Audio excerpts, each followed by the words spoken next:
ডাকসু বাস্তবায়নের জন্য দীর্ঘদিন আমরা সংগ্রাম করে এসেছিলাম। 2013 সালে একবার ডাকসু হওয়ার কথা ছিল, কিন্তু তখন তৎকালীন যে সরকার ছিল সেই সরকার ডাকসুটি বাস্তবায়ন হতে দেয়নি। 2019-এ এসেও কিন্তু আরেকবার যখন ডাকসু হয়, ডাকসু হওয়ার পর আমাদের ডাকসু হওয়ার জন্য সমস্ত প্রস্তুতি গ্রহণ করা হয়েছিল। তখন যে তৎকালীন সরকার ছিল তারা কিন্তু সেই ডাকসুটি বাস্তবায়ন করে দেয়। তো 2024-এর গণভোটের পরবর্তী সময় এসে আমরা আমাদের 32 বছরের যেই চাওয়া ছিল পাওয়া ছিল সেটাকে আমরা বাস্তবায়নের জন্য 5ই আগস্ট পর থেকে গতদিন মধ্যে আমাদের সমস্ত ভাট দেওয়া লাগছে। ডাকসুর ফলাফল অফিসিয়ালি ঘোষণার মাধ্যমে আমরা আমাদের সেই 33 বছরের যে চাওয়া ছিল সেই চাওয়াকে পূর্ণ করতে পারছি। সবাই মিলে কি একসাথে কাজ করতে পারবেন?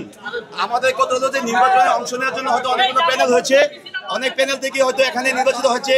ইসলামী ছাত্র শিবির থেকে এই 25টি পদের মধ্যে সর্বোচ্চ সংখ্যক তারা পদে জয়ী হচ্ছে। আমার প্রথম কাজ থাকবে যে যারাই নির্বাচিত হচ্ছে সবাইকে নিয়ে দলমত সকলকে নিয়ে একসাথে একটা ইনক্লুসিভ জাহাঙ্গীরনগর বিশ্ববিদ্যালয় গড়ে তোলা। আমাদের ইস্তিহার যেগুলো আমরা দিয়েছি, আমরা হয়তো শিক্ষার্থীদের এমন কোনো অধিক ইস্তিহার দেয়নি যেগুলো আমরা বাস্তবায়ন করতে পারবো না। আমাদের শিক্ষার্থীদের চাওয়া পাই হলো আমাদের ইস্তিহার। জাহাঙ্গীরনগর বিশ্ববিদ্যালয়ের শিক্ষার্থীরা যে সকল অধিকারগুলো থেকে দীর্ঘদিন বঞ্চিত ছিল, আমাদের প্রথম কাজ থাকবে জাহাঙ্গীরনগর বিশ্ববিদ্যালয়ের শিক্ষার্থীদের সে সকল অধিকারগুলো কি বাস্তবায়িত করা। আমাদের একটি প্রথম কাজ থাকবে এই জাহাঙ্গীরনগর বিশ্ববিদ্যালয় থেকে সকল প্রকার দলীয় যে লেজভিত্তিক রাজনীতির চর্চা সেটি বন্ধ করবে। শতভাগ নিরাপদ একটি ক্যাম্পাস গড়ে তোলা এবং নিরাপদ এবং শিক্ষার্থী বান্ধব ক্যাম্পাস গড়ে তোলার জন্য আমাদের যেভাবে কাজ করা লাগে শিক্ষার্থীদের সাথে নিয়ে আমরা সেভাবে কাজ করব ইনশাআল্লাহ।